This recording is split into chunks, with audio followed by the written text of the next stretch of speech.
at the Patriots, man, practice is like a game, man. It's like for real, man. Like everything counts up there, man. Like they don't want to make no mistakes, man. Like if they say 12 yards, be at 12, not 11, not 13. You know, it's real. Like focus on details like that.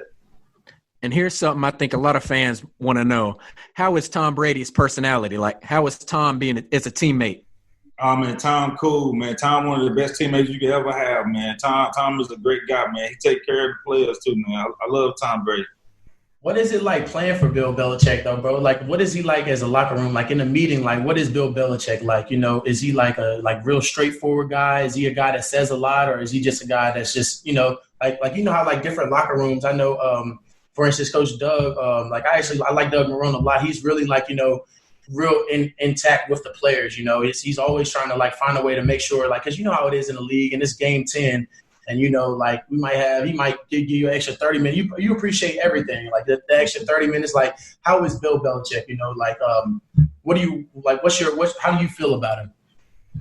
Man, like I said, I was young going to Bill. So, man, pretty much Bill, man, like I said, just like a game, man, like how you start the season for practice, that's how you're going to end it. Like it slows down a little bit, you know, for the time and all that, before like the intensity. It's still the same, man, because according to Bill, the seasons don't really start till November, December.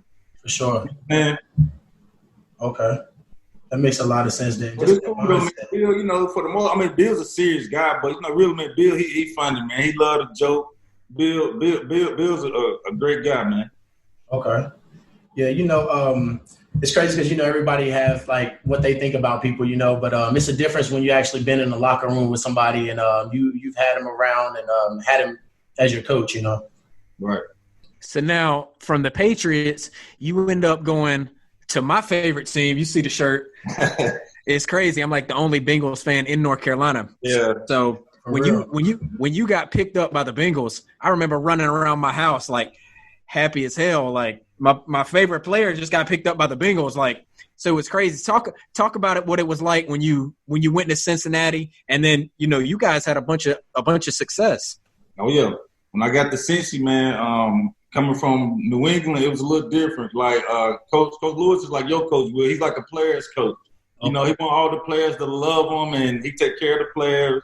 And when I got there, it was a young team, man. So all them boys were just learning. We all were just learning pretty much together, man. And we put something special together.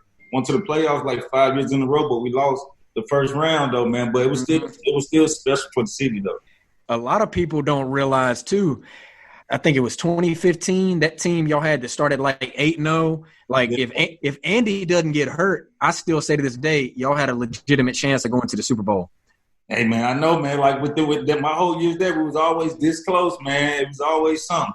We just was undisciplined. Yeah. Know?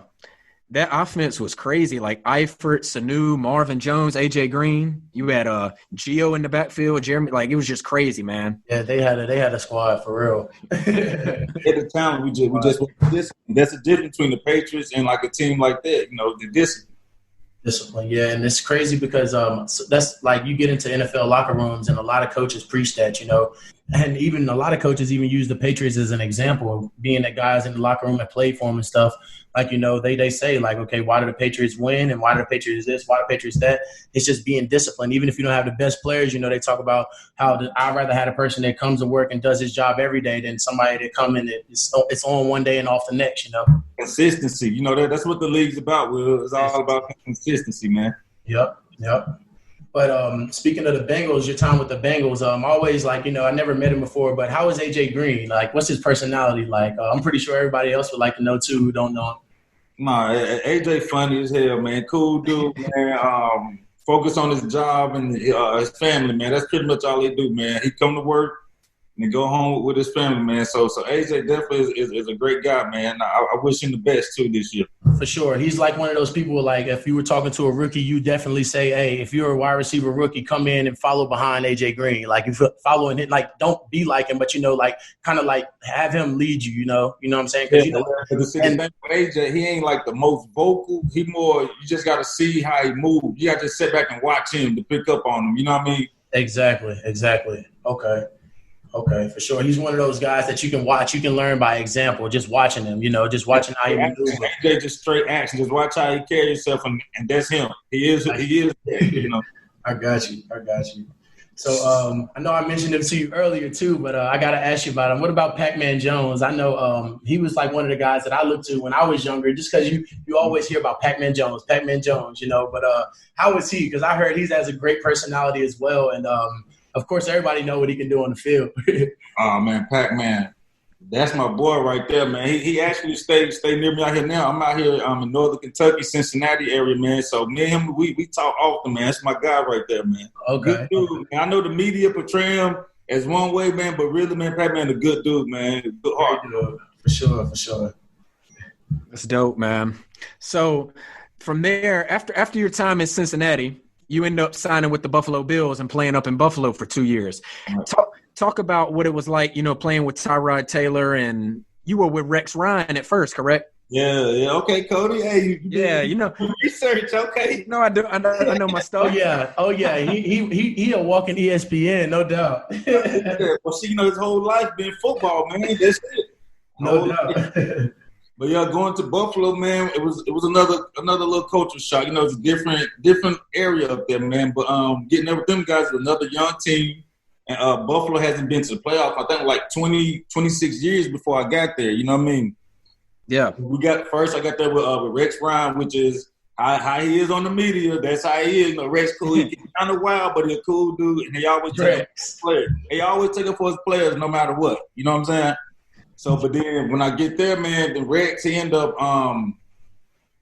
signing like 2 or 3 – it was like 2 or 3 games left. He resigned and stuff. And then Anthony Lynn took over the coach for the Chargers right now, the head coach. For the Chargers. And then the next year, that's when Sean McDermott came. And Sean McDermott first year was our first year taking Buffalo to the playoffs, man, in like 26 years, man. Yeah, y'all played Jacksonville, right? Yup. Okay. It was cool. Now, the Buffalo, man, like far as the fans, those are the best. It's like the Cowboys fan. Like Buffalo has the best fans I ever seen, man, believe it or not. Man, you always see videos of them on social media, like jumping through tables and stuff, like doing reckless stuff. Man, like them fans, they real diehard, man. Like those are the best fans that I have played for, besides Carolina Tar Heels. You know what I mean? Oh yeah. Oh man, look! You see, you keep mentioning the Tar Heels. Yes, sir. Did you get to play in the that game where it was like a blizzard out there? Yeah. We played the Colts. We played Indianapolis, man. Yeah, man. What was that like? It was a little different, but like I was up there 2 years, so I was kind of used to it, man. Like I said, the people up there love it when the weather's like that, man. That's when you play your best football, man. It's cool though, man. But they got heaters, all that type of stuff to keep you decent. But it's fun though, man. For sure. But I remember it was Kansas City, talking about some lit fans too. I hear a lot about Kansas City fans. Mm-hmm. I remember I played there my rookie year, and it was pouring down, raining, windy as I don't know what. And they're like, I'm pretty sure you didn't play there before, but like their stands is like right there at the sideline, like literally, like they can almost touch you from the sideline. So that whole game, they're just like all in your ear, like, and remind you, it's pouring down rain, and like they're going crazy, like you can't even hear yourself talking there. So I say that's probably the wildest stadium that we done played in so far. And it was also kind of cool this year. We played Oakland, their last game out there in Oakland this year. You know how that place get. They fans pretty crazy out there. The boys lit out there. Yeah, they super lit out there though, bro. Yeah, man.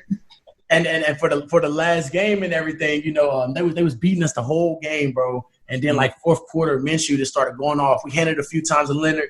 Minshew started going off. We scored like back to back on them and took the lead and ended up beating them the last game in Oakland. Like fans were screaming at us on the buses, trying to fight us and everything. It was crazy, bro. It was a good experience. That's like it'll never happen again. We can say we went out there to Oakland and beat them their last time. So that was pretty dope for sure. But Will, man, with all this experience, man, soak it all in, man. Enjoy it, man. Sure. If I can give some advice, save your money, man. Invest in yourself, But right now, just save your money up, man. But take care of who you can whenever you want to. You don't have to whenever you feel like it. There's nothing wrong with telling people no, Sure. And that was going that really come to my next question. It's like, you're out of the league now. What is it if you had to tell younger guys in the league right now one thing, what would it be? Like, whether it's something that they have to know right now in the league or whether it's something that they don't need to know down the road, what would it be? Man, right now, man, far as playing football, man, just take it one day at a time, one play at a time. Just the coaches watch your body language about when you're doing good and when you're doing bad, man. So just basically, man, like whenever you step in that building, it's somebody watching. Just put it that way. Like they watching everything you're doing, believe it or not. Like, how you see like some of them guys that so-called work upstairs, but you don't know his name, but you always see him around. You got to them the ones that be, I'm trying to put you on game, Will. You know what I'm saying? For sure. No, I feel you. Like in training camp, you have these different dudes like, yo, who's this dude? Like, you know what I'm saying? But they are there to watch certain people like the whole time. So, I mean, just be cautious of what you're doing and what you're telling people. Okay. Outside of football, Will, just like I say, man, just save your money, man. Invest in yourself. If for any kid or a dude who ain't finished school, make sure you go back and get that too, because the NFL take care of that too. Yeah, I definitely got to do that. I only have about a semester left, and I'll be finished. Yeah, well, I definitely got to do that. You might jump in this second summer session, man. While you just sitting around. Yeah, I need to just go ahead and knock it out. I need to, but I really didn't plan on it just because I didn't plan on none of this stuff going on either. But right. I know. That's what I was. Definitely 100% going back to get it. Mama ain't letting me not get a degree. Yeah. Definitely not letting me not get a degree. But I'm currently finishing mine right now, Will, because once I hit the league, I said, man, I'm about to do this until Yeah, for sure. Yeah, that was like you keep leading to my next one. So like that's what I was going to ask you. Like, how is life like for like how is life like for you now that you aren't in the league anymore? Like what's the everyday routine for Brandon Tate? All right, man. Right now, man, I got 3 kids. I got a 14-year-old son, 10-year-old son, and a 4-year-old daughter. So right now, this past year, I opened up my own fitness gym for the kids in the Northern Kentucky area, man, called Tate Training Center. So pretty much, it's like I'm still in it, but I ain't in it, Yeah, so. For sure. You got as long as you're around football and just kids and just just that in general, it makes me happy. And that's kind of the area I want to be in too. Of course, I want to have some businesses here or there, but as long as I can be around football, I know I'll be happy. Yeah, man. Because football, I've been doing this basically my whole life, man. So I'm just gonna take everything I learned and just put in these kids early, man. Because just think we would have had something like this coming up, man. Who knows? Yep. You know what I'm saying? For sure. Yep, I definitely agree with that. How old are you, B. Tate? I'm 32, man. 32. Okay, still young, man. But football old. Before football years, I'm old, man. Yeah, hey, but look, they say football age you. I see what they saying now, for sure. Now that I'm getting older, I definitely see what they saying. It definitely age you. You take care of your body, Will, man. Eat right and stuff, man. You can be all right, man. Just keep grinding, man. Keep working. Yep, I definitely am. But like being that you talked about how you started your own like training facility and everything. I guess my next question was just besides that, how else has like the NFL helped you like beyond the NFL? Like what else do you got going on? Well, connections, man, with some of the guys on there, man. Just different things with them. Whenever they need me to come, I come. Whenever I need them, they always show up, man. The main thing is just the connections you build, man. It's definitely gonna take you a long way, Yeah, so for sure. Try not to burn no bridges or whatever, and just keep in contact with certain. It might be your coaches, anybody, man. So just basically, man, just don't burn no bridges. For sure, yeah. I know you hear a lot about just people. I know a lot of people tell me all the time about use this platform in the NFL to do bigger things, and that's part of the main reason me and Cody wanted to start this podcast. Like I said, we wanted to just get out there, get us a brand going, especially with everything that's going on now. But definitely gonna continue to just work and continue to just build myself, bro. Like you got on the Tate hat right now, I definitely want to see the bigger things like that. Right. Hey, Tate, we need some gear. We need some Tate shirts. We're trying to represent. I got you. When you get off, just send me your address and I set you straight. But yeah, Will. But another thing I'm doing, like before the virus hit, like the little travel AAU football thing, I was about to start coaching that. So basically, I'm still like coaching and training and stuff, man. Okay. So it's kind of like Pop Warner, like traveling, like. Yeah. Okay. Like AAU basketball, but football. You know what I'm saying? That's dope. Yeah. I ain't never get to do that. When I was growing up. This is going to be the first year they're going to have it in this area, so I was going to be the head coach of that, man. So I only been out a year for real, Will. So really, man, I'm just just sitting down to finally get to sit down and breathe and think back on, a lot of things I could have, should have, would have, and I'm just going forward with it, For sure. So I want to talk a little bit about your training center.